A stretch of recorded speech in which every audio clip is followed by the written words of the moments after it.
सगळे उपस्थित प्रेक्षक आणि श्रोते यांना मी सुरुवातीला अभिवादन करतो. आणि सर्वप्रथम आपण सुरुवात करण्याच्या आधी अक्षय संवाद जो हा कार्यक्रम आहे तो अतिशय स्तुत्य उपक्रम आहे आणि त्याबद्दल मी जीजेसी, त्यांचे सगळे पदाधिकारी आणि पूर्ण टीम यांचं अभिनंदन करतो. इंग्लिशमध्ये असं म्हणतात की public memory is very short. आणि कसं असतं की आपलं जे कल्चर आहे किंवा जो आपले संस्कार आहेत हे आपल्यात रुजलेले तर असतातच, पण वेळोवेळी त्याची आपल्याला जाणीव करून द्यावी लागते. तर अजून काही पुढे बोलण्याच्या आधी मला असं सांगावं असं वाटतं की हा जो पहिला जो उपक्रम आहे, फर्स्ट इनिशिएटिव्ह, तो गोवा आणि महाराष्ट्रासाठी मर्यादित जरी असला तरी भारत हा एक संघ देश आहे आणि तिथे कुठल्याही भाषेचं किंवा प्रदेशाचं बंधन नाहीये. पण महाराष्ट्र आणि गोव्यापासून आपण सुरुवात करत आहोत. तर मला असं वाटतं की सुरुवातीला आपण एका व्यक्तीचं स्मरण करावं की ज्याचा विसर आपल्याला पडलेला आहे. तर ती व्यक्ती म्हणजे अंबाजी शिंदे. अंबाजी शिंदे हे लोकांना नाव ऐकलेलं आहे, पण बरेच जण विसरतात कारण ते अतिशय मितभाषी होते आणि त्यांचा जन्म म्हापशाला झाला होता, गोव्याला झाला होता. तर गोव्याला झाला होता, अत्यंत मध्यमवर्गीय कुटुंबातून जन्माला आलेले. त्यांचे वडील बांगड्यांचा व्यापार करायचे आणि त्यांचा चित्रकला विषयीचं प्रेम बघून ते आधी जे स्कूल ऑफ आर्ट्स मध्ये आले. जे स्कूल ऑफ आर्ट्स मध्ये त्यांनी टेक्सटाईल कोर्स केला आणि ते नानूभाई झवेरी यांच्याबरोबर जोडले गेले. तर नानूभाई झवेरीशी काम करताना त्यांचा परिचय हॅरी विन्स्टन बरोबर झाला. तर 1920 ते 1940 हा जो समय होता, हा जो पिरियड होता, that was excellent for the jewellery trade.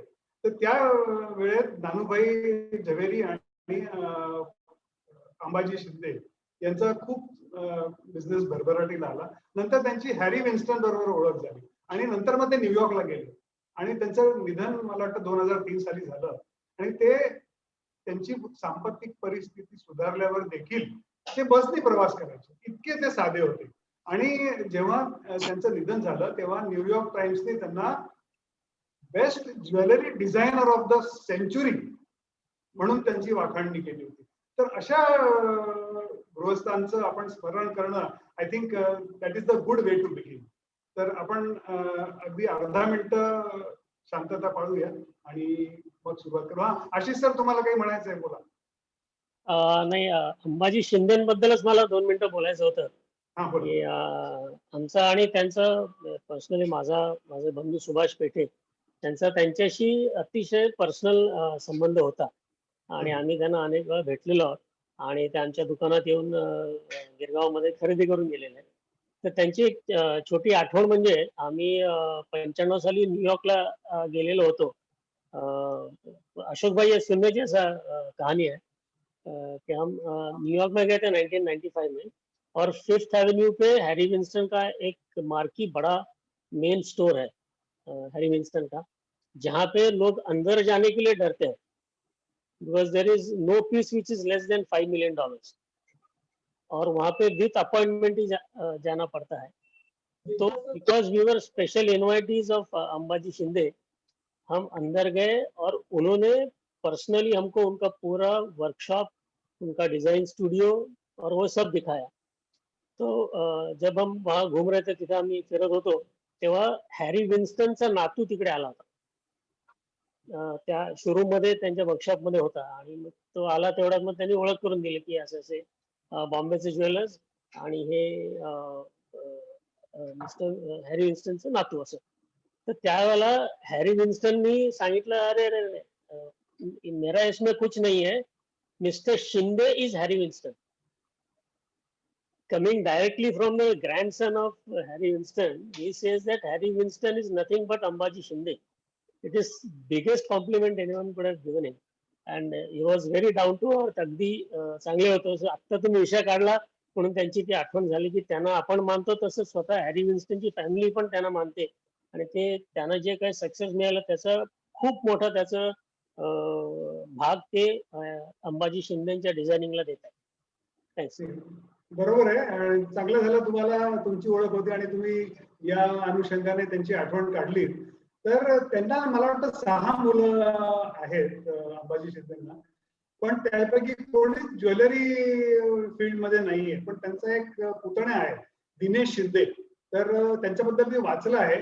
मी त्यांना व्यक्तिशः ओळखत नाही. पण ते पण ज्वेलरी ट्रेड मध्ये आहेत. त्यामुळे जर त्यांचा पत्ता लागला आणि आपण त्यांच्याशी काही संवाद साधू शकलो तर I think that would be a good initiative. तर आता आपण पुढे स्टार्ट करूया. इंग्लिश मध्ये बोलायची सवय झाली. Let's take the next step forward. आपले तिन्ही पॅनलिस्ट इथे जमलेले आहेत आणि मला सर्वात अतिशय आनंद या गोष्टीचा आहे की देवयानी आणि आशुतोष हे दोघेही तिशीतले आहेत आणि तरी त्यांना संस्कृतीबद्दल ओढ आहे. आणि हल्ली असं झालेलं आहे की वडिलांच्या व्यवसायात मुलं मुली येऊ मागत नाहीत. तर अशा परिस्थितीत आणि मराठी तर मोजून ज्वेलर तरी किती आहेत, खूपच कमी ज्वेलर्स आहेत आणि त्यात जर हे लोक आलेले आहेत आणि चांगलं काम करत आहेत आणि बोलायला आपल्याशी तयार आहेत. आता बघा दिवाळी अगदी जवळ आलेली आहे. सगळेजण आपापल्या याच्यात आपण व्यापामध्ये बिझी आहोत. तरी हे लोक पुढे आलेले आहेत. याचा मला खूपच आनंद झालेला आहे. तर मी देवयानीला विनंती करतो की त्यांनी स्वतःची ओळख करून द्यावी. देवयानी प्लीज. नमस्कार सगळ्यांना. माझं नाव देवयानी दंडे आहे. मी एक्झिक्युटिव्ह डिरेक्टर आहे गोविंद दंडे अँड सन्स नाशिक इकडे. आणि बेसिकली मी एक 4th जनरेशन एंटरप्रेन्योर आहे. माझ्या पणजोबांनी हा बिझनेस सुरू केला होता आणि आता मी गेले 6-6.5 वर्ष हा बिझनेस जॉईन करते. डेफिनेटली तुमची जी संस्कृती आहे, तुमचे जे व्हॅल्यूज आहेत ते सगळं लक्षात ठेवताच, पण जसं टाइम आहे तसं चेंज होऊन स्वतःला त्याच्या हिशोबाने अडॅप्ट करणं, I think that is very important. Keeping in mind की आपलं जे पण संस्कृती आहे ते, आणि to share that what I am saying. आमच्याकडे एक छोटंसं म्युझियम आहे त्याच्यात आम्ही वेगवेगळं असे प्राचीन काळातील दागिने, म्हणजे माझ्या पणजोबांनी त्या काळात जे इन्स्ट्रुमेंट्स असायचे दागिने बनवायला, त्याचं एक छोटं म्युझियम क्रिएट केलं आहे. So I would request the panel की प्लीज ते if they can show it. Anup त्यांचा व्हिडिओ लावा प्लीज.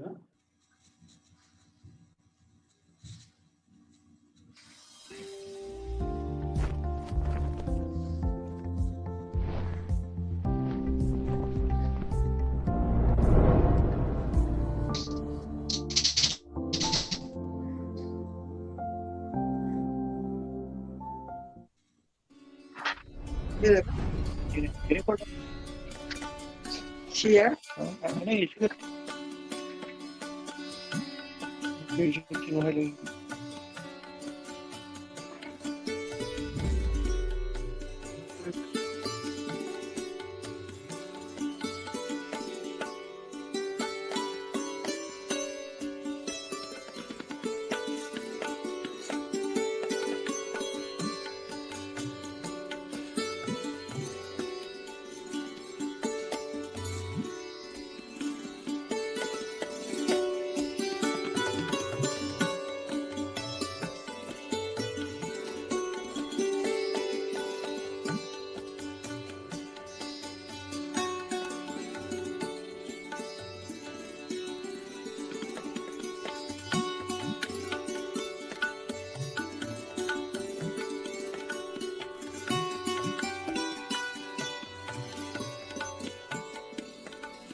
देवयानी तुला याच्यात इथे ऍड करायचंय काय की आपण आशुतोषकडे वळूया?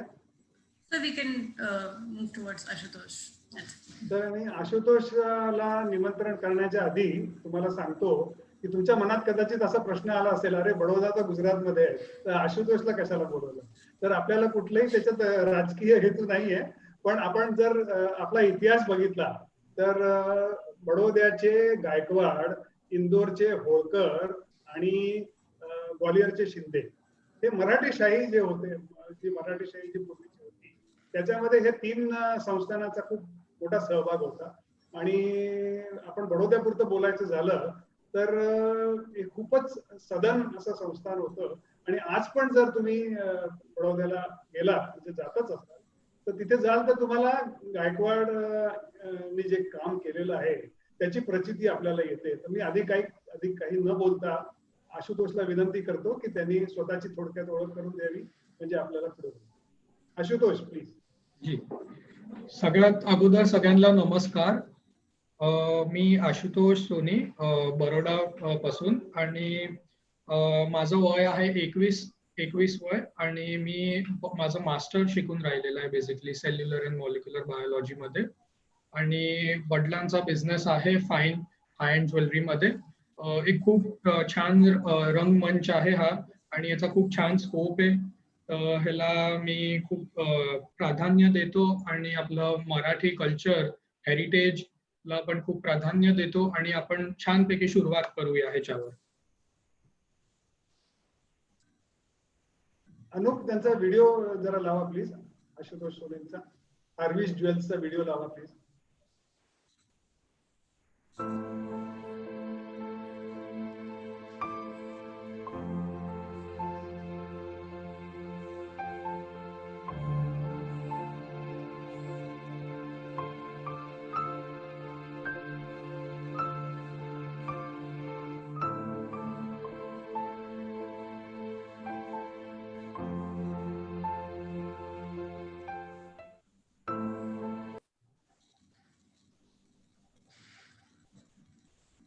छान, सुंदर. आपण नंतर आपण चर्चा करूया, पण तत्पूर्वी आपण आशिष पेठेंकडे वळूया. आणि आशिष पेठे झोनल चेअरमॅन आहेत, त्यामुळे माझी हिंमत नाही त्यांची ओळख करून द्यायची, तसा मी प्रयत्नही करणार नाहीये. फक्त आपण त्यांच्याबद्दल आणि वामन हरी पेठे या संस्थेबद्दल त्यांचे ग्राहक वर्षानुवर्ष काय म्हणतात हे आपण जाणून घेऊया. आणि त्याच्यासाठी अनुप, तो पंडित जसरांजीचा जो व्हिडिओ आहे तो जरा प्लीज प्ले करा. 1962 में मैंने गिरगांव की उनकी जो पेड़ी है वहाँ पे मेरी शादी की अंगूठी खरीदी थी, एंगेजमेंट की। उस वक्त से जो हमारा उनके साथ एक संबंध बना रहा है वो आज भी वैसे ही संबंध है। ऐसा लगता है कि एक इनके यहाँ से जब शादी के लिए गहने बनाते हैं तो इट्स अ गुड ओमेन। हर एज के लिए, स्त्री के लिए, पुरुष के लिए, सबके लिए उनके पास गहने होते हैं और अपने बजट के अनुसार बना देते हैं। और जो मतलब उसकी गारंटी बहुत 100% होती है। मेरे पास एक बहुत सुंदर एंटीक पीस है गोल्ड में, जो मैंने WHP से ख़रीदा था। ऐसा लगता है कि ये किसी राजघराने से आया हुआ है। और इसका ये ताबीज़ बीच का देखिए, ये लाइंस देखिए एक एक मणि की, तो बहुत परफेक्शन जो है ये मुझे बहुत भाया था। हमने जो गले में सूर्य पहन रखा है माणिक है, ये जो सारा डिज़ाइन बनाया ऊपर से, ये उनका अपना डिज़ाइन है, हमने कुछ नहीं कहा। ये आजकल जाते नहीं दुकानों में, कम जाते हैं। इन्होंने कहा ना हम दुकानों में नहीं जाते हैं, सच बात है। अगर जाते हैं तो वामन हरी पेठे। 1962 में आता आशिष, मला तुम्हाला एवढं विचारायचं आहे की आता मला माहिती आहे की लोक लाखो रुपये खर्च करून ब्रँड एंडोर्समेंट करतात, पण हा जो व्हिडिओ आहे हा उत्स्फूर्तपणे आलेला आहे. तर मला त्याच्याबद्दल तुमचं अभिनंदन तर मी करतोच, पण मला एक सांगा की त्या व्हिडिओमध्ये दाखवलेले जे 2 दागिन्यांचे प्रकार आहेत त्याच्याबद्दल थोडक्यात सांगा, मग आपण पुढच्या मुद्द्याकडे वळूया. ते मधुराजीने घातलेलं होतं, तर ते जे आपण मराठी अलंकारामध्ये त्याला गाठवलेलं असं म्हणतो आपण, ते गाठलं असं म्हणतो, त्या प्रकारातला तो दागिना होता की ज्याच्यामध्ये लाखी मणी आणि मध्ये तावीज असं घालून तर गाठवलेला अलंकार होता तो.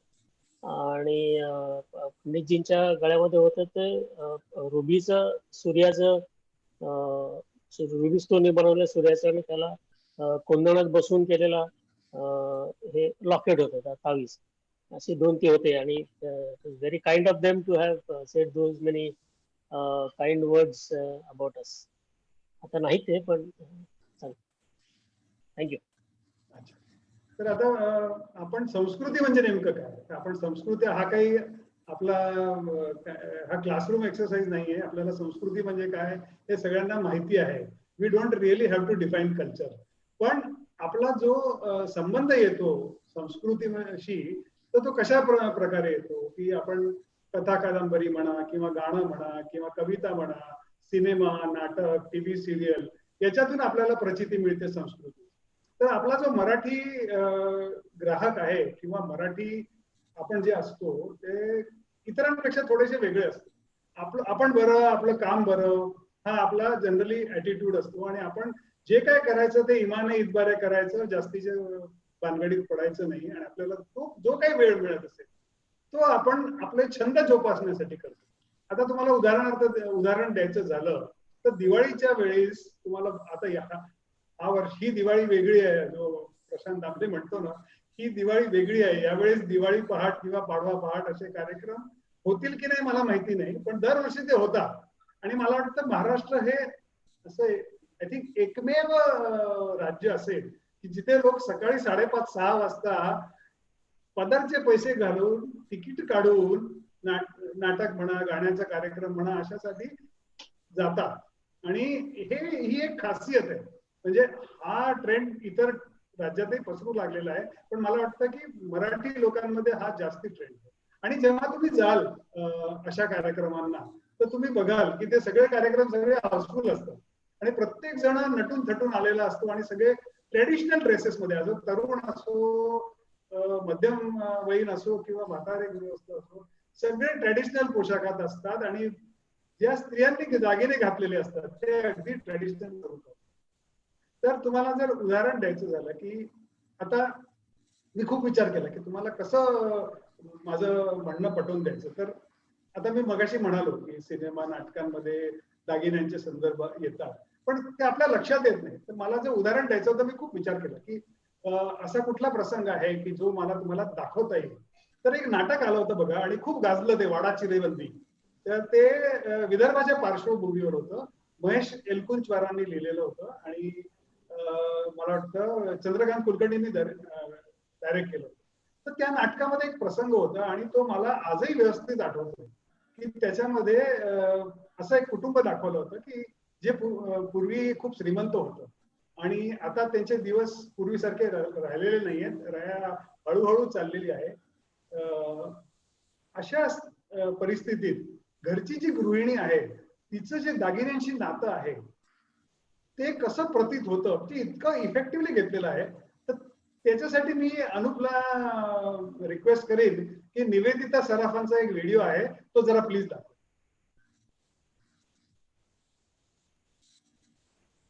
मिळत आली तर आई शलक तेजस्वी दिसत होत्या. एक एक दागिना सांगत होत्या कुणाचा कधी केला. सर्वांच्या रंगेतला मी त्याच्यानंतर प्रथमिया मिळत आली तर आई शलक तेजस्वी दिसत होत्या.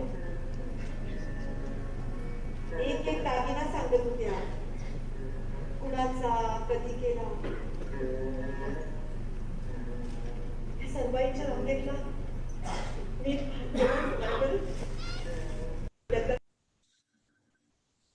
त्याची ऑडिओची क्वालिटी एवढी चांगली नव्हती, पण ज्यांनी नाटक बघितलं असेल किंवा नसेल जरी बघितलं तरी तुम्हाला लक्षात येईल की ती स्त्री आहे ती नवऱ्याशी बोलते आणि तिचे कंदील दिसतोय तुम्हाला. म्हणजे it's from a middle class family आणि त्याच्यामध्ये जे दागिने आहेत ते ती सांगते की हे माझ्या आईने दिलं होतं, हे माझ्या आजीने दिलं होतं, हे तुम्ही दिलं होतं.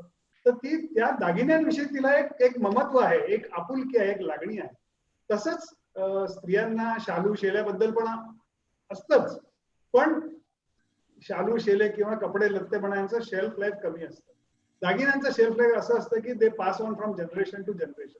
ते स्त्रीचं जे नातं आहे आणि there is a special place for jewellery in a woman's heart, not only in the locker. हेच मला तुम्हाला दाखवायचं होतं. हा एक तुम्हाला दाखवला आहे. हा जो प्रसंग होता तो नाटकातला होता. तर आता पुढचा प्रसंग जो आहे तो टीव्ही सिरियल मधला आहे. तर स्पृहा जोशीचा व्हिडिओ दाखव.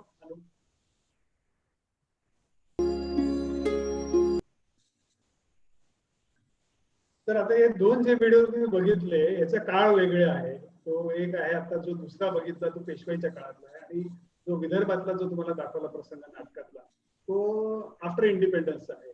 तर याच्यामध्ये तुम्ही बघाल की दोन्ही प्रसंगामध्ये दागिने वेगवेगळे होते.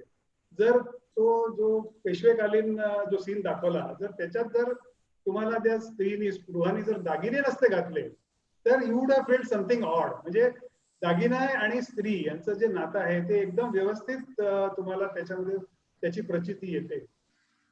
हे झालं नाटक सिनेमा. आणि आता तुम्ही जसं म्हणाल की आता रिसेंटली जो मूवी आला होता तानाजी मध्ये काजोलनी जे दागिने घातले होते ते दागिने आणि स्पृहाने घातलेले दागिने हे याच्यात फारसा फरक नाहीये.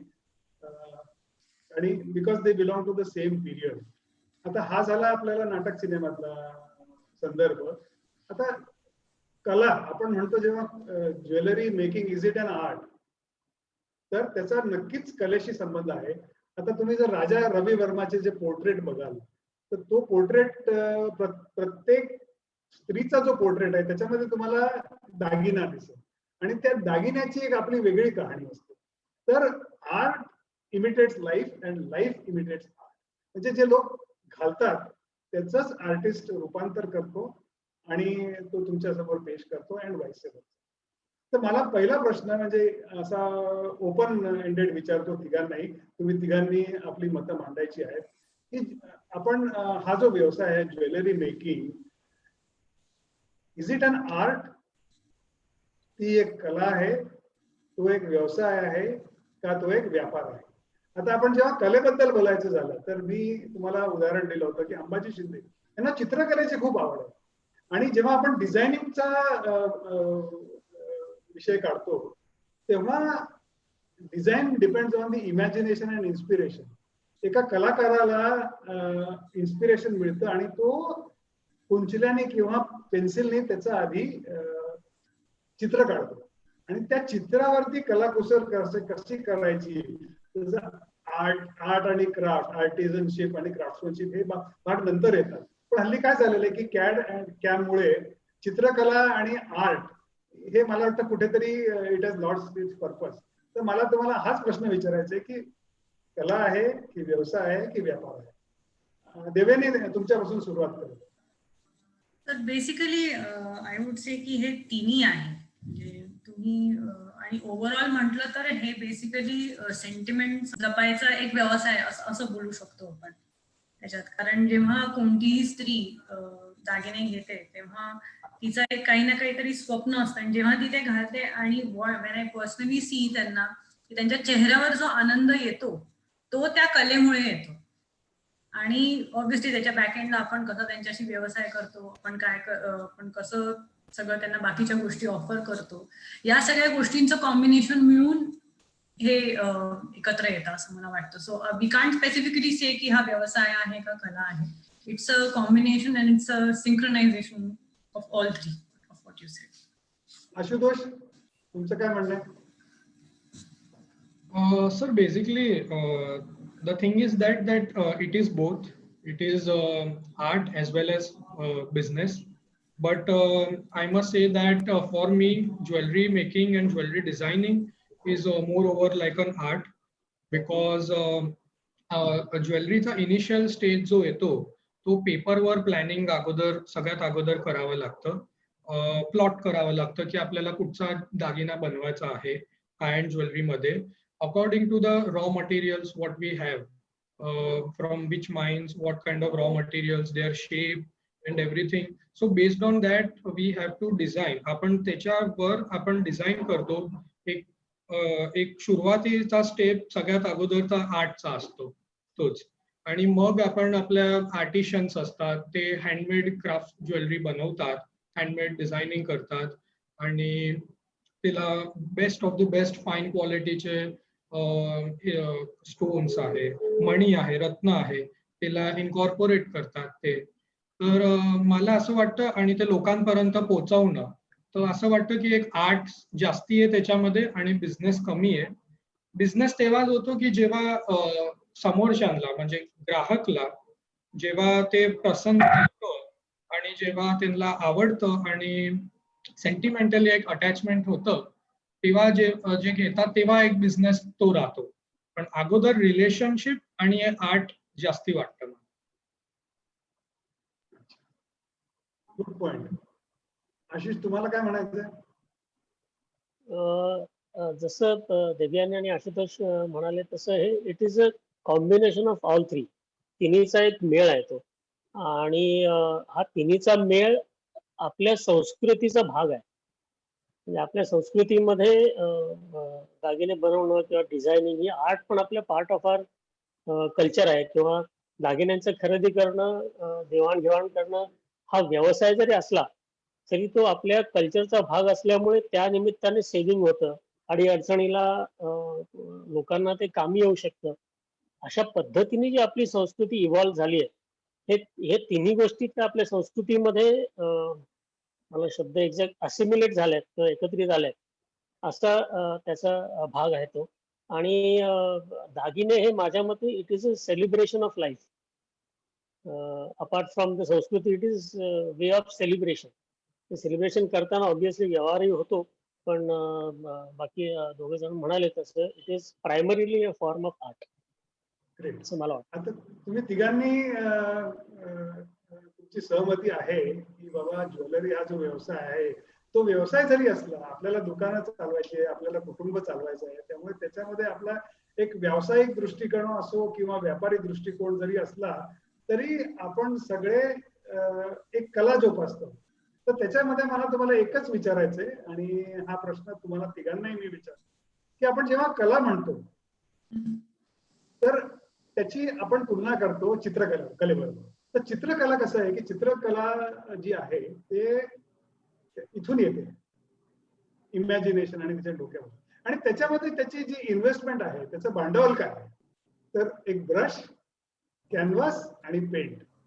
पण जेव्हा आपण दागिन्यांचा विचार करतो, डिझायनिंग म्हणा किंवा त्याची कलाकृती आपण सादर करतो, तर मी एका पुस्तकात वाचलेलं आहे तर ते तुमच्याशी शेअर करतो की हा जो दागिन्यांचा व्यवसाय आहे तो कला म्हणून का फोफावला नाही आणि हळूहळू त्याचं महत्व कमी का होत आहे, तर याचं कारण आपण सगळेच एकाच गोष्टीवरती भर देतो की हे सोनं आहे, ही चांदी आहे, हे हिरे आहे. आणि याच्यामध्ये काय होतं की जेव्हा तुम्ही सोनं, चांदी, हिरे, माणिक याच्यावर जेव्हा जास्ती फोकस करता तेव्हा तुमची जी कला कुसर आहे किंवा तुमची आर्टिस्ट तुम्ही आहात जी तुम्हाला व्हॅल्यू ऍडिशन मिळायला पाहिजे ते मिळत नाही. तर मला तुम्हाला एकच प्रश्न विचारायचा आहे की आपण सगळे या व्यवसायामध्ये आहोत ऍज रिटेलर्स, तर आपलं काम काय आहे की आपल्याला लोकांनी कसं सुंदर दिसावं याच्याकडे भर असायला पाहिजे. तुम्ही सोनं वापरा नाही तर इतर कुठलं मटेरियल वापरा. आपण काही सोन्याच्या आणि हिऱ्याच्या खाणी घेऊन बसलेलो नाही. तर ग्राहकाला जे पाहिजे ते द्यावं. So what I would like to know from you की बाबा आपण का फोकस करत आहोत की बाबा हा प्रेशियस आहे म्हणूनच ज्वेलरी आहे, त्याच्याबद्दल तुमचे थोडक्यात मत जरा मांडा. Starting anybody can start. नाही, मैंने बऱ्याचशा लोकांचे मेसेज येतात की हिंदीमध्ये बोला म्हणून. तर आपण हिंदी आणि मराठी दोन्हीचं कॉम्बिनेशन करूया. जैसे मैंने कहा कि jewellery is a part of our culture, और अपना कल्चर जो ओवर द सेंचुरीज इवॉल्व होता है that is based on the requirements of the society. तो सोसाइटी में लोगों को इन्वेस्ट करना या सेविंग करना इज इम्पॉर्टेंट. और अर्लियर एजेस में लोग अनएजुकेटेड रहते थे, उनको इनिशिएशन नहीं होता था इन्वेस्टमेंट या जो भी है. इसके लिए हमारे संस्कृती में, आपल्या संस्कृतीमध्ये असे प्रसंग बनवलेले आहेत की असे प्रत्येक प्रसंगानं आपण काहीतरी घेत असतो आणि त्या निमित्ताने आपली इन्व्हेस्टमेंट होते किंवा त्या निमित्ताने आपलं सेव्हिंग होतं. आणि ही गोष्ट जर आपल्याला पुढे न्यायची असेल तर त्याच्यामधलं जे प्रेशस स्टोन किंवा त्याच्यामधले जे प्रेशस धातू आहे ते असल्याशिवायच इन्व्हेस्टमेंटचा जो अँगल आहे तो पूर्ण होऊ शकत नाही. म्हणून माझ्या हिशोबाने त्याच्यामध्ये जे प्रेशस धातूंना जे महत्व मिळालेलं आहे ते त्याच्यामुळे मिळालं असं मला वाटतं. दिव्यानी आणि आशुतोष, तुम्ही सांगा तुमचे काय मत आहेत.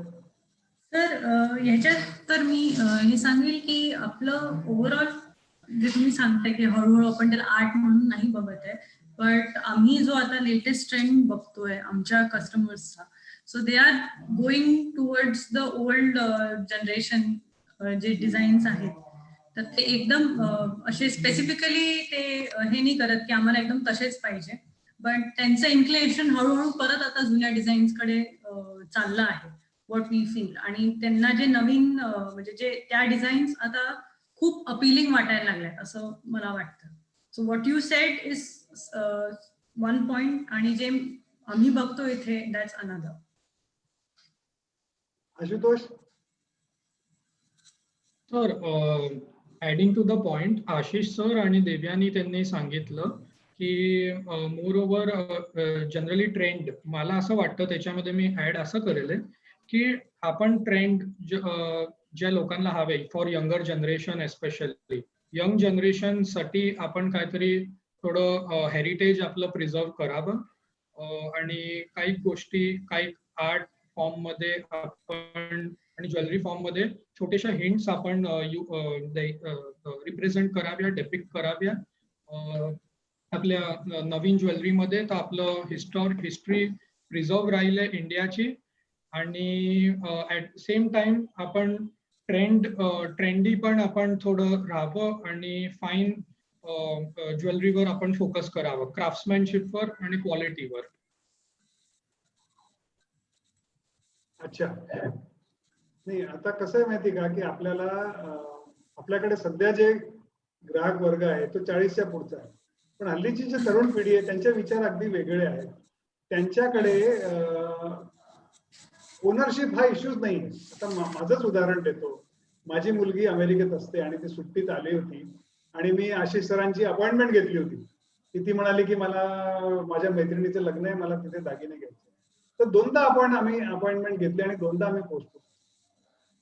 आणि शेवटी तिने काय करावं, तर तिने ऑनलाईन फॅशन ज्वेलरी विकत घेतली. ज्या वस्तूची किंमत असेल समजा 1,500 ते 2,000, त्याच्यावर तिने 30-35 हजार रुपये खर्च केले.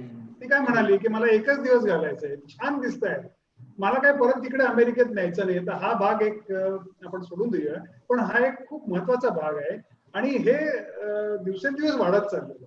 आता मागच्या आठवड्यातच ह्या लॉकडाऊनच्या आधी मी नागपूरला गेलो होतो. माझ्या बायकोचं माहेर नागपूरला, तर तिथे मी लक्ष्मीनगरला आपले हे रोकड्यांच्या स्टोर मध्ये गेलो. इतकं सुंदर त्यांनी शोरूम तयार केलेलं आहे आणि त्यांचे 3 मजले आहेत आणि 3 मजल्यावर ते वेगवेगळे दागिने त्यांनी छान त्याची सजावट केलेली आहे. तर मी त्या सेल्स स्टाफशी बोलताना त्यांनी सांगितलं की हा जो 3rd फ्लोर आहे तिथले सगळे दागिने सोन्याचं पाणी दिलेले आहे. त्याची जर जेव्हा मी कंपॅरिझन केली खऱ्या सोन्याबरोबर, तर त्याच्यामध्ये फरक काहीच नाही. तर मी हा मुद्दा इथे सोडतो, याच्यावर आपण फार चर्चा करू नये, पण एक काळ हा बदलत आलेला आहे. आता आपण थोडस परत फ्लॅशबॅक मध्ये जाऊया की आता बडोद्यापासून सुरुवात करू. की बडोदा असं शहर होतं की जिथे कला म्हणा किंवा तिथे इतकं ऐश्वर्य होतं की दागिने खूप मोठ्या प्रमाणात घेतले जायचे. तर मला वाटतं की आशुतोषचे वडील जे आहेत त्यांनी किंवा त्यांच्या पण पूर्वजांनी गायकवाडांबरोबर बराच व्यापार वगैरे केलेला आहे. तर ते थोडेसे अनुभव सांगा आम्हाला आणि आज कशी परिस्थिती आहे. जी सर. सो बेसिकली व्यापार असा होता की ह्याला व्यापार नाही म्हणू शकत, आपले रिस्पेक्टफुल महाराज, ह्याला आम्ही व्यापार नाही म्हणू शकत. पण माझे जे पूर्वज होते म्हणजे ग्रेट ग्रेट ग्रँडफादर जे म्हणू शकतो मी, तर त्यांनी त्यांचे काही संबंध होते, कारण की तेव्हा इंडिया एवढं मोठं होतं आणि संपूर्ण भारतवर्ष म्हणतात आपण त्याला, इतकं काही वास्ट स्प्रेड होतं आणि खूप कमी आपलं सोनार मंडळी आपण म्हणतो ते खूप कमी होतं तेव्हा. आजकाल खूप जास्ती कॉम्पिटिशन आहे, पण त्या काळामध्ये एवढं नव्हतं. आणि गोल्ड आणि सिल्वर खूप म्हणजे सरदार आहे, राजा आहे, महाराजे, ते लोकच ते लोकच अफोर्ड करू शकायचे. तर माझ्या पूर्वजांनी त्यांनी गायकवाडांसाठी स्पेशली तर त्यांच्यासाठी पालखी म्हणजे चांदीची पालखी, सोन्याची पालखी, नंतर आपण ताट-पाटके भोजनसाठी जे मोठे जे ताट असतात, भांडणी असतात सगळ्या, वेसल्स असतात, चांदीमध्ये, सोन्यामध्ये with fine intricacies, detail work बरोबर. तर त्याचा व्यापार त्याचा डेफिनेटली त्याचं झालेलं, पास ऑन केलेलं आम्ही त्यांना. आणि खूप छान होतं, सुंदर होतं. आता नवीन जनरेशनचे आणि खूप कॉम्पिटिशन आहे आणि जनरेशन पण आहे. आणि मग नंतर तर त्याच्यामध्ये थोडंसं आता आपण हे आहे म्हणजे ओव्हरऑल हळूहळू आता चांगलं चालतंय. पण बरोडा असं छोटंसं सुंदर शहर आहे, कॉम्पॅक्ट आहे आणि सोशल सिटी आहे. आणि जेव्हाही आम्ही भेटतो, सोशल इव्हेंट असतं, गॅदरिंग असतं, तर आम्ही त्यांना रिस्पेक्ट करतो आणि भेटणं होतं. खूप सुंदर आहे. तर मला इथे एकच मुद्दा मांडायचा होता की बडोद्याचे जे गायकवाड आहेत ते त्यांनी बरंच उत्तेजन दिलं ज्वेलरी व्यवसायाला सुद्धा. आणि त्याच्यामध्ये जे प्रतापराव आणि त्यांच्या मिसेस सीतादेवी यांनी खूप खर्च केला ज्वेलरीवरती आणि ते सारखे युरोपला जायचे. तर तिथे आता सगळे राजे मंडळी होते, त्यांच्याकडे असंख्य पैसा असायचा.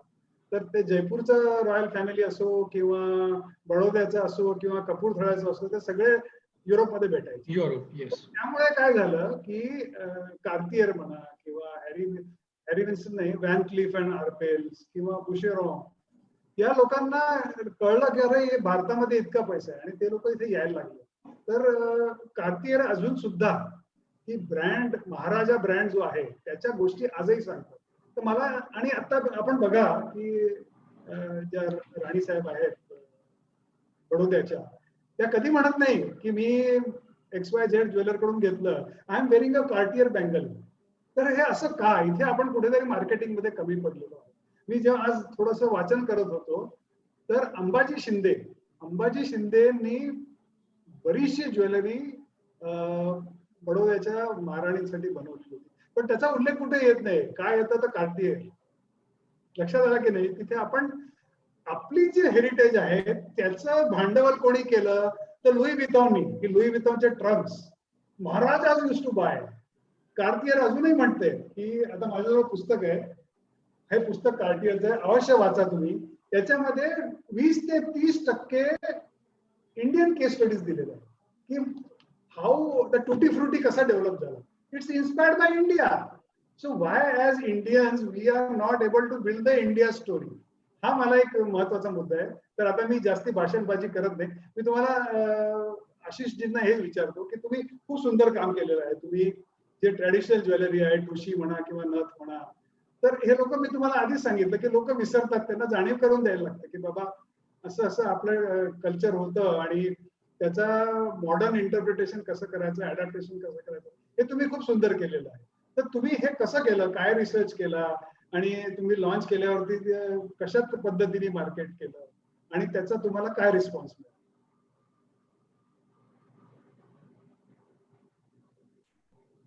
Please unmute your self. तुमचा माइक ऑन करा. Sorry. So I'll give you a brief background. And आमची 110-112 वर्ष जुनी कंपनी आहे.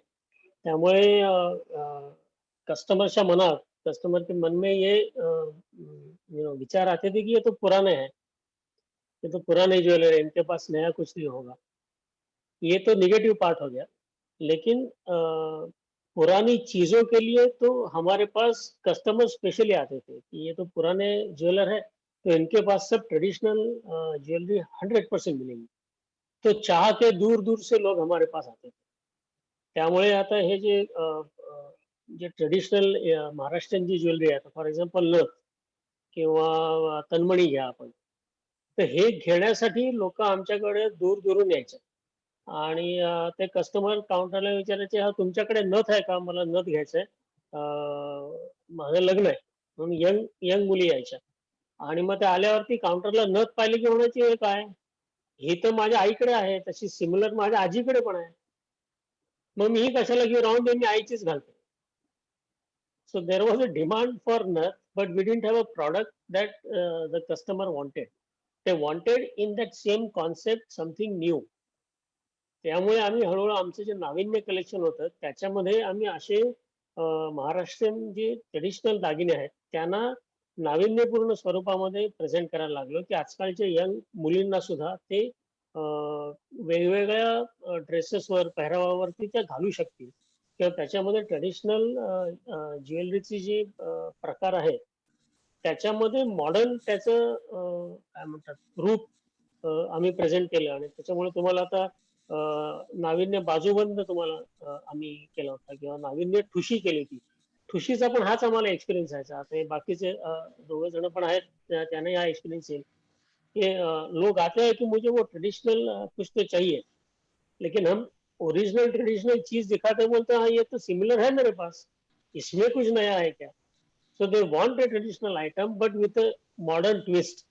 सो वो देना हमने ट्राई किया और उसी से हमारा नाविन्य कलेक्शन लॉन्च हुआ, जिसमें हमने नाविन्य तन्मनिया या नाविन्य मंगलसूत्र, नाविन्य ठुशी, और अभी लेटेस्ट हमने लॉन्च किया था वो तो नाविन्य हस्तपर्ण, जो गुजरात में हम लोग हाथ पान आप जो कहते हैं उसी स्टाईल में आम्ही नाविन्य हस्तपर्ण म्हणून नवीन कलेक्शन केलं. त्यामुळे आम्हाला असं लक्षात आलं की तन्मणी, ठुशी, बाजूबंद किंवा हस्तपर्ण हे तसे ऑड दागिने एक 2-4 वर्षापूर्वीपर्यंत, की त्यासाठी नाही लोक नेकलेस बघायला येतात, मंगळसूत्र घ्यायला येतात, पण असं पर्टिक्युलर ऑड दागिने स्पेशली लोक मागून यायला लागले.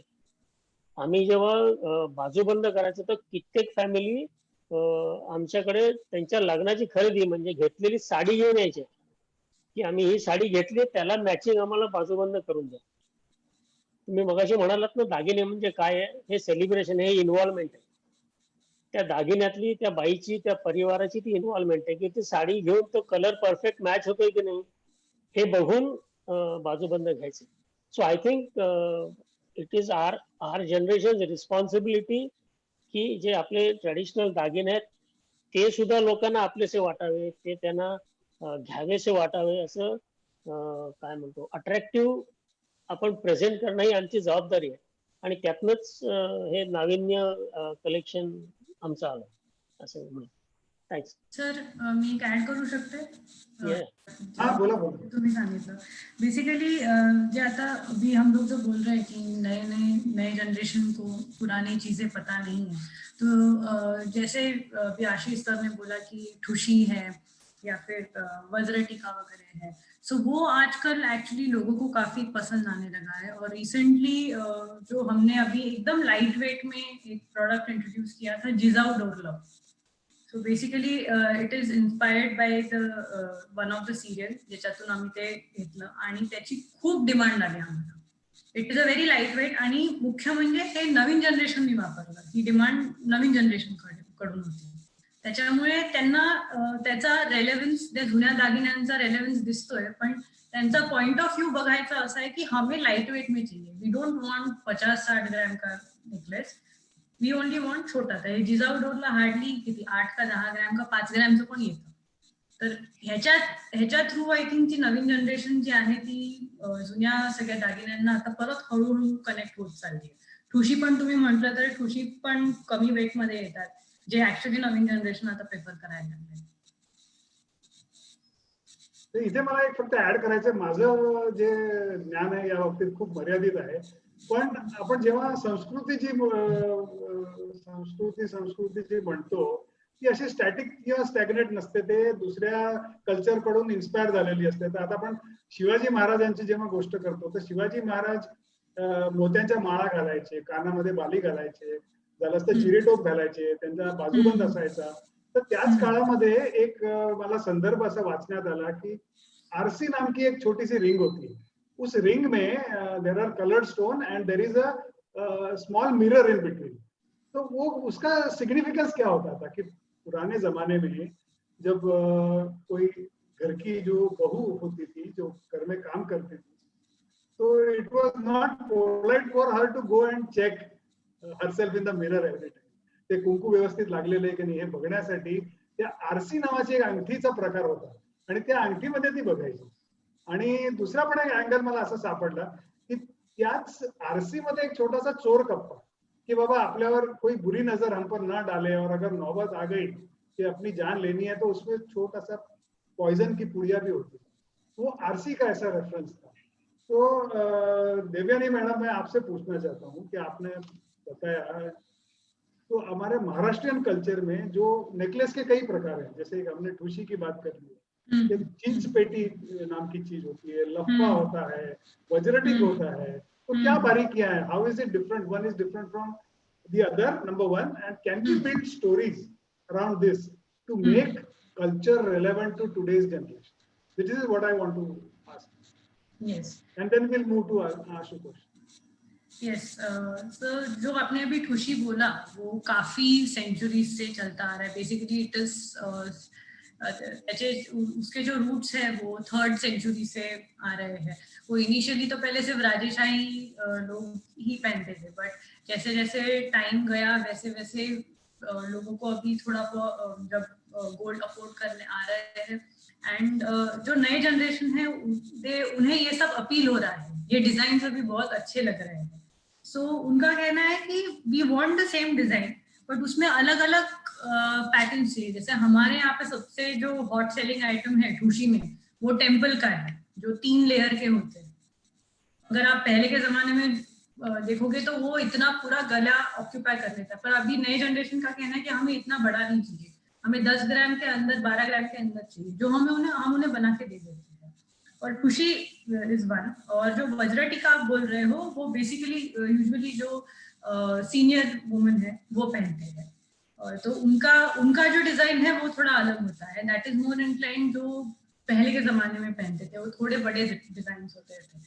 और चिंचपेटी बोले तो वो एक पेशवे के जमाने से वो एक ज्वेलरी थी. वो मोस्टली सब शादी के वक्त पहनते थे. तो वो दुल्हन का एक बहुत बड़ा one of the main necklace था जो आज भी लोग पहनते हैं. तो उसमें नई generation I think specially in this case वो डिफरेंशिएट नहीं करते.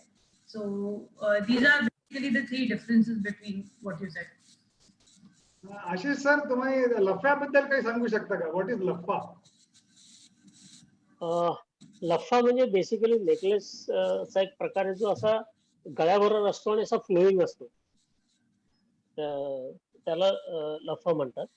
I will go back to your earlier point that कल्चरमध्ये ज्वेलरी ही हळूहळू इव्हॉल्व्ह होत असते. तर त्याची 1-2 उदाहरणं मी देतो की जो हाथ में जो कंगन पहनते हैं उसमें लास्ट में जो बंगड़ी आता है वो पिछोड़ी कहते हैं उसको. जैसे आशुतोष जी बता पाएंगे, गुजराती में पाछड़, सौती पाछड़ जे આવે છે એ पिछोडी. सो हे पिछोडी हे आपल्या पारंपरिक दागिन्यांमध्ये महाराष्ट्राच्या पकडलं जातं. लेकिन ये ओरिजिनली कॉन्सेप्ट और ये आया है गुजरात से. ये ओरिजिनल महाराष्ट्र का नहीं, बट ओवर द ईयर जैसे जैसे अपना कल्चर इवॉल्व होते गया वैसे ये पिछोड़ी अपने कल्चर में घुल मिल गया और अभी हमारा महाराष्ट्रियन ट्रेडिशन हो गया है. जैसे पर्ल्स की ज्वेलरी आपने बताया कि शिवाजी महाराज के जमाने से है, या हम लोग कहते हैं यू नो मोती का तनमणि आता है या नथ मोती की आती है. तो pearl jewellery is not originally from Maharashtra. Maharashtra में मोती का कोई कल्चर था नहीं, लेकिन जैसे नॉर्थ से इन्वेडर्स आए या मुगल लोग आए उनके साथ वो ज्वेलरी आया, वो हमारे कल्चर में मिक्स हो गया and now it has become culture of Maharashtrian. जो तो नथ है महाराष्ट्र का, it has become the symbol of Maharashtra. So as you rightly said कि कल्चर जैसे जैसे इवॉल्व होता है वैसे वैसे तुम्हारे jewellery will reflect the changes in your culture. जैसे and our topic for today is relevance of jewellery in Maharashtrian culture. So if I go to Hamar, we have about 25 showrooms across Maharashtra and other 2 states. तो हम अलग अलग part of Maharashtra में जाते हैं तो वहाँ पे अलग अलग काइंड ऑफ ट्रेडिशनल ज्वेलरी देखने को मिलती है. जैसे if you go to western Maharashtra Kolhapur side में तो वहाँ पे चिताक करके एक नेकलेस का एक आइटम है जो 24 कैरेट में बनता है and it's a plain flat necklace जो खाली एक ऐसा हुक में इधर अटका था. इन सर्टन कम्युनिटीज या कम्युनिटीज में वो शादी में लड़की को देना ही पड़ता है. It has to be 24 carat. ये कल्चर है क्योंकि अगर क्रॉप फेल हो जाता है या कुछ होता है तो वो 24 कैरेट का चिताक इज हर सेफ्टी. जैसे if you go to look at mangalsutra, if you go to Konkan side वहां पे जो मंगलसूत्र में जो ब्लैक बीड्स होता है उसको इम्पोर्टेंस ज्यादा मिलता है कि वहां पे सुबत्ता इतनी नहीं है जितनी कोल्हापुर वो साइड में है. तो वहां पे ब्लैक बीड्स ज्यादा यूज होता है क्योंकि उसमें सोना कम यूज होता है. And if you move to say Jalgaon side वहां पे ब्लैक बीड्स एकदम नॉमिनल रहते हैं. मतलब 100% में खाली 2-3% ब्लैक बीड्स रहते हैं, बाकी it is purely gold item. So ये उनकी जो नेचुरल रिसोर्सेज, उनकी फाइनेंशियल पोजीशन और कल्चर, उसके हिसाब से you can see this variations. और महाराष्ट्रियन कल्चर में और एक सबसे इम्पोर्टेंट है वागनक. Waghnakh will keep away the evil. तो उसके लिए जो न्यू बॉर्न होता है उसको वागनक का कुछ देता है. अभी नाउ इट इज बैंड, लेकिन अपने ट्रेडिशनल इसमें बच्चे के नामकरण विधि में वो वागनक का कुछ ना कुछ देते हैं ताकि बच्चे को नजर ना लगे. So it is the culture. हमारा थिंकिंग महाराष्ट्र का है, उसमें हर एक चीज के लिए कुछ ना कुछ ज्वेलरी है. जैसे न्यू बॉर्न के लिए हाथ में हम लोग मनगटी कहते हैं, वो देते हैं. उसमें मोती होता है, कोरल होता है और उसमें ब्लैक मनी भी होता है ताकि उसको नजर ना लगे. So each jewelry piece will have its relevance in the culture, and as the culture moves with time, the jewelry will also change. मला अजून एकच तुम्ही छान समजावून सांगितलं आणि मला पटलं तुम्ही जे म्हणालात ते. मला फक्त एकच तुम्हाला त्याच्यात ऍड करावंसं वाटतं आणि प्रश्नही विचारावासा वाटतो की एक आपला एक टिपिकल महाराष्ट्रीयन दागिना जे पुरुष घालायचे, आता कमी झालं त्याचं प्रमाण, बिग बाय. तर हल्लीची जी तरुण पिढी आहे तर तुमच्यासारखे मार्केटिंग जिनियस त्याचं परत तुम्ही लोकांना ते अपिलिंग करू शकता, पुनरुज्जीवन जे आपण म्हणतो. Can you do that? अजूनही खूप लोक येऊन बिगबाळी स्पेशली करून घेऊन जातात. परदेशातले येणारे लोक सुद्धा स्पेशली येऊन कान टोचून बिगबाळी घेऊन जातात. पण तुम्ही म्हणता ते योग्य आहे की त्याचं जसं ठुशीचं मार्केटिंग झालं, जसं नथीचं मार्केटिंग झालं, तसं अजून त्याचं मार्केटिंग झालेलं नाही. You are agree? आता आशुतोष, आपण जेव्हा फोनवर बोलत होतो, जेव्हा आपण थोडीशी रंगीत तालीम केली या सेशनची, तर तेव्हा तुम्ही मला म्हणाला होतात की Baroda is very similar to Kolhapur and Poona. तर कल्चरली आणि with regards to the jewellery connect and culture, please share your thoughts. तुम्ही त्याच्यावर बरंच काम केलेलं आहे, मला ऐकावं लागेल, ऐकून घ्यावं असं वाटतं तुमच्याकडून. जी, मला एक अजून एक पॉइंट ऍड करायचा होता पूर्वीच्या अगोदरच्या टॉपिक मध्ये, की कार्टियर का रॉयल्स आहे, रॉयल फॅमिली आहे, ते सगळे जयपूरच्या आणि बरोडा गायकवाड फॅमिली ते का कार्टियरला जनरली प्रिफर करतात आणि का आपल्या इंडियामध्ये नाही होत. तर त्याचा आन्सर मला असा आहे की जनरली रॉयल लोक होते ते ऑलवेज एक रत्न यूज करायचे.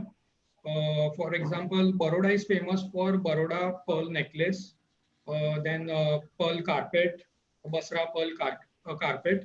आणि महाराजा सयाजीराव गायकवाड त्यांचं संघटन खूप स्ट्रॉंग होतं त्यांचं, आणि ते खूपच सोशल होते.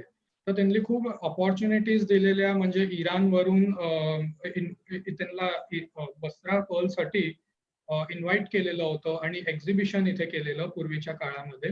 आणि सरदार लोकांना खूप त्यांना मोटिवेट केलेलं आणि प्रेझेंट केलेलं की व्हॅल्यू काय असते बसरा पर्लची.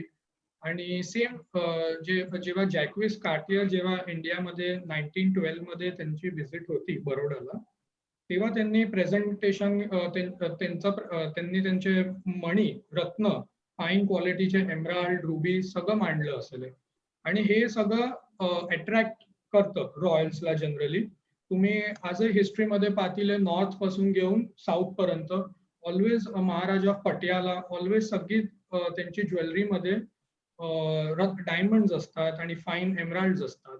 आता तो बिझनेस जनरली कार्टियर वेल अंडरस्टूड दिस. कार्टियर समजून गेलेलं होतं आणि कार्टियरने या लोकांना टार्गेट केलेलं पर्टिक्युलरली. ते इंडियामध्ये अजून पण नाही होते. इंडियामध्ये खूपच कमी ज्वेलर्स आहे, खूपच कमी रिटेलर्स आहे किंवा डिझायनर्स जे फाईन क्वालिटी रिअल नॅचरल जेमस्टोनवर काम करतात.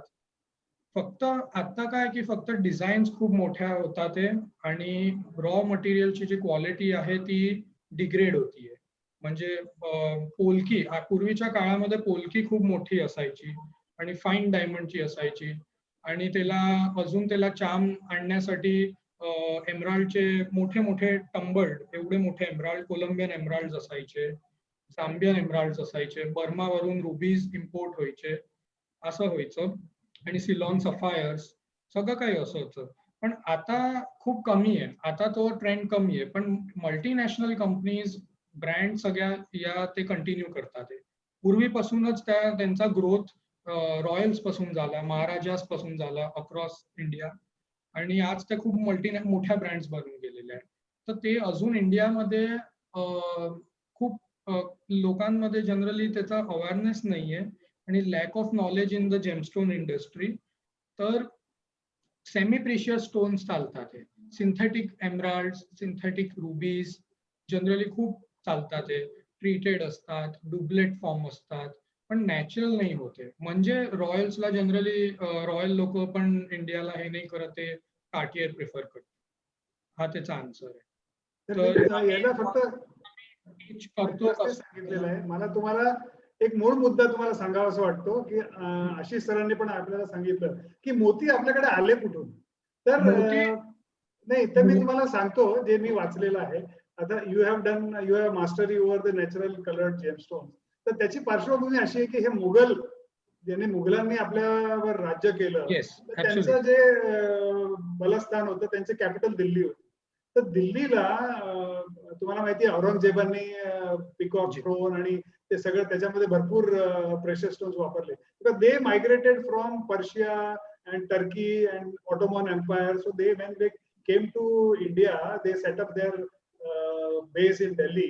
तर काय झालं की नादिर शाह जेव्हा इराणहून आला तर त्यांनी दिल्ली लुटलं, सगळा खजिना लुटला. तो खजिना लुटला आणि तो जेव्हा परत जात होता तर ते वॉज पासिंग थ्रू पंजाब. तर सरदार जस्सा सिंग जे आहे ते कपूरथलाचे, तर त्यांनी त्यांना मध्ये पकडून त्यांचा बराचसा खजिना लुटला आणि तो खजिना कपूरथळाला गेला. तर कपूरथळामध्ये जे Kapurthala is known for the exquisite collection आणि he was one of the biggest customers of Cartier. तर तसंच जेव्हा शिवाजी महाराजांनी सुरतवर स्वारी केली तेव्हा सुद्धा जे कलर्ड स्टोन्स आले ते नंतर पसरले आणि मग खरे रसिक कोण होते तर पेशवे लोक होते. तर मग पेशव्यांनी कलर्ड स्टोन असं करून ते पूर्ण जगभर आणि भारतभर पसरलं, महाराष्ट्रात पसरलं. तर मला वाटतं आपण बहुतेक मुद्दे आपण कव्हर केलेले आहेत. पण आपला जो मेन जो उद्देश काय आहे की जे व्हर्च्युअल ते आता आपण टेक्नॉलॉजीकडे वळूया की आपल्याला जे आपली जी सांस्कृतिक परंपरा आहे, समृद्धी आहे, त्याचं आपण कुठेतरी जतन करायला पाहिजे. तर मला एक छोटंसं तुम्हाला उदाहरण देतो की आपले Maharashtrian jewellers also they have made their contribution. आता पेठे कुटुंबियांबद्दल बोलायचं झालं तर बघा एक सुंदर पुस्तक आहे, सोनेरी शतकाच्या पाऊल खुणा. हे ऍक्च्युअली हे फॅमिली हिस्ट्री आहे, पण बघा तुम्ही त्या अनुषंगाने ज्वेलरीची पण स्टोरी आहे. तर it's not only Waman Hari Pethe, पण आता आपले अरुण कायगावकर माझे मित्र होते ते चिंतामणी ज्वेलर्स, त्यांनी एक सुंदर पुस्तक लिहिलेलं परिस्पर्श. त्यालाच तर दाजी काकांनी एक सुंदर पुस्तक लिहिलंय थिंक प्युअर. तर याच्यामध्ये काय की आपण सगळेजण हल्ली खूप बिझी असतो. बिझी असल्याबद्दल काहीच प्रॉब्लेम नाहीये, पण आपण सगळे व्हॉट्सअप पीएचडी आहोत. आपण व्हॉट्सअपच्या पलीकडे जात नाही. तर तसं करू नये. एकतर आपली संस्कृती जतन करून आपले जे संस्कार आहेत ते कुठेतरी शब्दबद्ध करून पुस्तक रूप किंवा व्हिडिओ रूपाने त्याचं जतन करायला पाहिजे. आणि आपल्या मुद्द्याकडे वळतो आज की आपण जीजीएस व्हर्च्युअल याच्यामध्ये आपण काय करतो की आपण सगळी ज्वेलरी आपण कशी शोकेस करू की ऍट अ B2B लेवल जे आपण करत आहोत आता. पण आता पहिलंच वर्ष आहे आणि बऱ्याचशा त्रुटी पण असतील, पण it is a great opportunity की to showcase whatever the manufacturing is being done, the quality of craftsmanship, the designs are being showcased. आणि तेच त्याचं पुढचं पाऊल म्हणजे आपण एंड कन्झ्युमरकडे कसं जाऊ शकतो. आज आपण ई कॉमर्स बोर्डची गोष्टी करतो आहोत, तर त्याच्यामध्ये पण ज्वेलरी इंडस्ट्री तुम्ही बघाल तर मला वाटतं 5 पावलं आपण मागे आहोत. तर मला वाटतं की आशिष सरांनी जीजीएस व्हर्च्युअल बद्दल थोडंसं बोलावं आणि आशिष आणि सॉरी आशुतोष आणि देव्यानी या नवीन ऑनलाईन मीडियम आणि how the consumers are connecting in the online world त्याच्याबद्दल आपण बोलूया. आणि नंतर मग आपण आपले जे जमलेले श्रोते आणि प्रेक्षक आहेत त्यांना जर प्रश्न असतील तर त्यांच्याकडून आपण प्रश्न. तर आशिष सर प्लीज. एक्चुअली काय सिंस जो पैंडेमिक शुरू हो गया तब से लोगों का मोबिलिटी एकदम से रुक गया. People are not able to travel. उनको डर लग रहा है कि अगर मैं ट्रैवल करूंगा तो मुझे डिजीज कांटेक्ट हो जाएगा. Lot of restrictions from the government side कि आप घूम नहीं सकते, ट्रेन बंद है या फ्लाइट्स बंद थी. तो इसमें बिजनेस तो रुक नहीं जाता. अभी धीरे धीरे अनलॉक के प्रक्रिया में बहुत सारे बिजनेस शुरू हो गए या मैन्युफैक्चरिंग शुरू हो गया है. लेकिन सब रिटेलर्स या छोटे छोटे गांव से रिटेलर्स जो मैन्युफैक्चरिंग जब सेंटर्स है जैसे है बॉम्बे है, कोयम्बतूर है, राजकोट है, कलकत्ता है, वहां देख के ना ट्रैवल वो जा नहीं सकते. क्या अभी जो फिजिकल एग्जीबिशन अभी तक शुरू नहीं हुई और 2-4 महीना फिजिकल एग्जीबिशन तो शायद लग सकते हैं. तो जो रिटेलर कम्युनिटी जो अपने अपने एरिया में काम कर रही है उनको माल तो लेना है लेकिन सोर्स करने के लिए उनके हाथ बंधे हुए हैं. तो उसके लिए जीजीएस हमारा फिजिकल जो जून में होने वाला था वो भी नहीं हो पाया. तो in continuation of that GGSC has launched GGS virtual. It is like a platform कि जो आपको 365 डेज अवेलेबल होगा. आपके जो रेगुलर वेंडर्स हैं उनके साथ भी आप बिजनेस कर सकते हैं इसके थ्रू, या नए वेंडर्स, मैन्युफैक्चरर, सप्लायर आप ढूंढ सकते हैं. इसमें एडवांटेज 2-4 है. फर्स्ट तो it is available 365 days. Currently it is free for the retailer. Retailer को कुछ देना नहीं है. It is the exhibitors who have to pay for it. Number 2, इसमें आप कभी भी किसी के साथ भी वर्चुअल मीटिंग, वीडियो कॉन्फ्रेंस कर सकते हो. उसके लिए अलग से कुछ करने की जरूरत नहीं है. तीसरा चीज है इसमें artificial intelligence already built in है, ताकि आप अगर आपका रिक्वायरमेंट क्या है, पर्टिकुलर कुंदन नेकलेसेस चाहिए आपको, येलो चाहिए, कास्टिंग चाहिए, जो भी चाहिए वो आप डालेंगे तो the system itself will source the best suppliers for you और वो आपको प्रेजेंट कर देंगे. अगर आपको टाइम शेड्यूल आपका टाइट है तो आप पहले से ही आपका मीटिंग का शेड्यूलिंग आपके मैन्युफैक्चरर या सप्लायर से कर सकते हैं. सो कई सारे इसमें एडवांटेज है. आप सामने सामने वीडियो में भी चैट कर सकते हैं, जैसे व्हाट्सएप चैट करते हैं वैसे चैट भी कर सकते हैं, फोन पे भी बात कर सकते हैं. So it is a win win situation for manufacturer as well as wholesaler, क्योंकि इसमें आपका समय बचता है और पैसा भी बचता है. अगर समझो किसी गांव से बॉम्बे किसी को आना है तो उसका 1 या 2 दिन मिनिमम जाता है. आने जाने का खर्चा, एफर्ट, मेहनत, और जो उनका स्टाफ है जो एक्चुअली माल काउंटर पे बेचता है वो तो बॉम्बे आके माल खरीद ही नहीं कर सकता, वो नहीं देख सकता. आप कितना भी व्हाट्सएप पे कॉलिंग करोगे तो भी वो क्लैरिटी नहीं आ सकता. तो जीजीएस वर्चुअल में जो कैमराज है वो एचडी कैमराज है, उसमें एक स्टूडियो दिया हुआ है. तो आपका purchase experience is as good as buying across the table. तो I think all the retailers should join because the registration is free and they will have a easier time buying in this pandemic as well as after the pandemic. It can become the new normal, ऐसे मुझे लगता है. Thanks. Very well said, Ashish bhai. I just would like to share one example which I think in the next edition all of us can emulate. See, fashion shows which used to happen offline, there is tremendous buzz for being a part of the fashion show, because only about 100 people or so can attend a fashion show, and it was always a B2B show. And why people used to clamor, stand in queue, and literally bother you for passes is because it is by invitation only. And so there was a tremendous buzz. And I always used to criticize fashion shows for the simple reason that all the limelight was hogged by the fashion design. Because the clothes, they get a larger canvas to showcase their products, and jewelry was always getting lost out.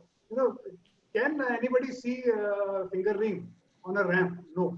But when I witnessed the digital show, the first of its kind in India, which happened in September. So there was a particular opening show which was done by Occasions Fine Jewelry, a jeweler from Ahmedabad. He has collaborated with Gaurav Gupta, and the jewelry was standing out, outstanding, because in a digital medium you have a control where to focus, how to focus, and the intricacies, they all stand out. The attention to detail, everything happens. And the most important thing is everybody can get a first row, first row seat. You always go to a fashion show, सगळ्यांना पहिल्या row ची seat पाहिजे. In a digital show, that is possible. It is very cost effective. And I think that is something which we as an industry and GJC should take a lead on that. Maybe if not this season, next season. But I think that is the way forward. It can start with B2B. I can also suggest a way forward. For example, when you are meeting your retailer face to face, he suppose selects a particular kind of jewelry. After 1 hour, models can showcase those jewelry and do a virtual show. I think that is one creative way of satisfying your customer need. And the second step would be B2C shows. This is all I wanted to say. Now, our friend Shivramji has asked a question, and I think it is addressed to you, Ashish Bhai. So can you please answer his question? You can refer to the chat box. Yes, I have seen it. Good afternoon, Shivramji. Anup, can you unmute Shivramji?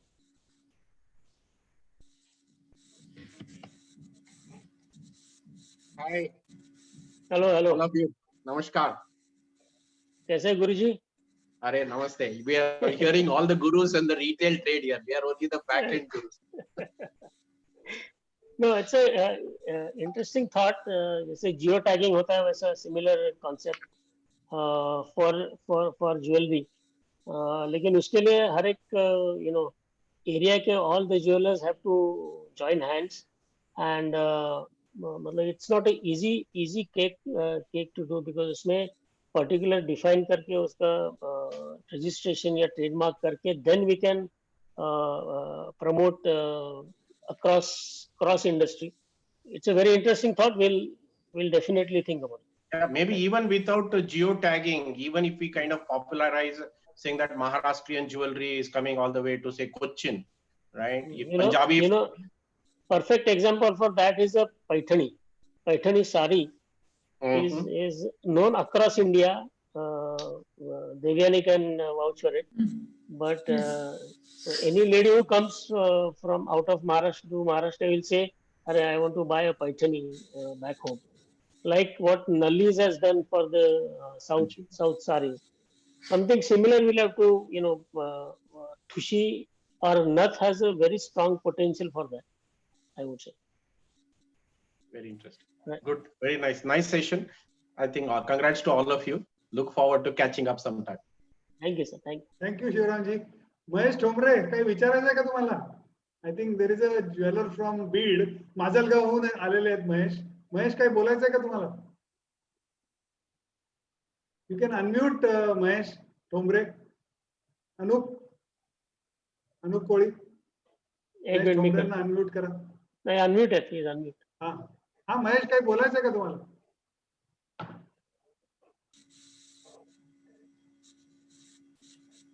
Mahesh नाही, मला वाटतं त्याच्यात आहे. Anyway, Ashok भाई.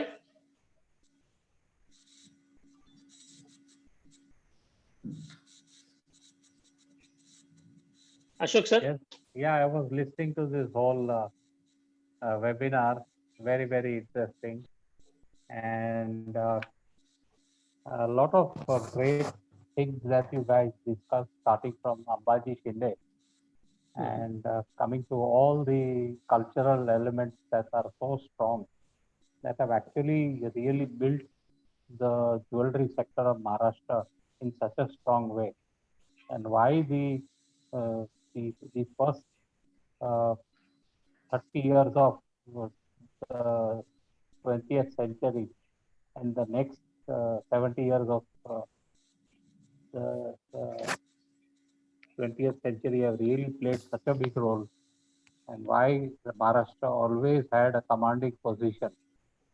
And I think we have a fantastic history and culture and situations of great jewelry being made in Maharashtra. And as Anil very rightly put it, that we have nowhere actually tried to bring in this upfront in any way. So I think the best thing today is to harp upon your history, try to build your uh, future and present with your past, uh, which is such a strong element, and make sure that everyone gets to understand the sanctity of this whole thing, because the new generation, all the millennials as we call them, are going to govern this whole thing. And if they start forgetting everything and stop buying, there is going to be a big problem for all of us. I think that is one very important thing. As far as Ambaji Shinde was concerned, I was very fascinated. Actually, like you, we had a connection. A very close relative of mine was used to work in Nanubai Jewelers as the manager over there. He used to actually handle the store, as Nanubai was a very busy man. He used to travel all the time. So he was actually like the boss over there. And Ambaji used to work under him actually. And he used to come and tell me a lot of instances about this guy, Ambaji, who already had a fantastic personality right from the beginning. A very handsome looking gentleman. And Yes, the yes. work that he used to do used to fascinate the customers at that point of time. And the work he used to do, the customers the Maharajas used to want only him to design everything. And they would sit right the whole day, and he would do the designing in front of them. And that is how they made some such very fascinating jewelry for many of the Maharajas, who really saw the importance of this whole thing. The Maharajas used to stay in the Taj Mahal Hotel, and Fountain was where their shop was stated. It was almost a 10,000 square feet shop over there, and that was, I think, one of the best opportunities that I got to know more about Ambaji Shinde, and that was also in the 80s and 90s. So I think it was a great session we had today. Must congratulate all the participants who spoke as speakers and panelists, and our dear Mr. Anil Prabhakar, whom I have known for many years. Is an excellent moderator, speaks every language, speaks from his heart, and has a very good idea of our industry and many other industries put together. So congratulations to all of you for a wonderful session. I hope we continue doing such things in more effectiveness. Not necessary only Maharashtra, must do this for every single state of this country to bring huge awareness for the gem and jewelry industry as a whole. All the very best. Thank you. जाते जाते मुझे I want to share something, real life incident. I think that will be like music to all the Maharashtrian jewelers out here. मेरी बीवी की भांजी, उसको उसके husband को job मिला गूगल में कैलिफोर्निया में. तो कैलिफोर्निया वो उनका पूरा बचपन पूना में गुजरा, और they always used to wear Maharashtrian jewellery. तो वो और उसका हस्बैंड कैलिफोर्निया में सैन होजे में रहते थे। तो जब पहली तनख्वाह आई तो उन्होंने कहा हमको कुछ लेना है, ज्वेलरी, डायमंड रिंग लेनी है। वहां वामन हरिपेटे तो है नहीं, तो पहुंच गए वहां पर वो सौरभ गाडगिल की दुकान में। तो वहां से मुझे फोन किया, काका मला एक रिंग आवडली, काहीतरी डिस्काउंट द्या। So she made me speak to the store manager. I didn't know who the store manager was there, so I had to ring up Saurabh Gadgil. तो ये जो ब्रांड बनाया है, ये लोगों ने, हमारे लोगों ने बनाया है ब्रांड। लेकिन ये जो कुछ गिने चुने लोग हैं, जैसे पेटे हैं, गाडगिल हैं, दंडे हैं, सोनी है, but I think everybody should do their bit, क्योंकि जब तक आप अपना खुद का ढोल नहीं बजाओगे तब तक वेदर इट इज नॉइज और music people will not know. तो this is something which I wanted to share and I think that's the thank you for giving me an opportunity. This is the Thank first time I have moderated a session in my own mother tongue Marathi, and I really thank you for the opportunity. Thank you. Thank you. Thank you, sir.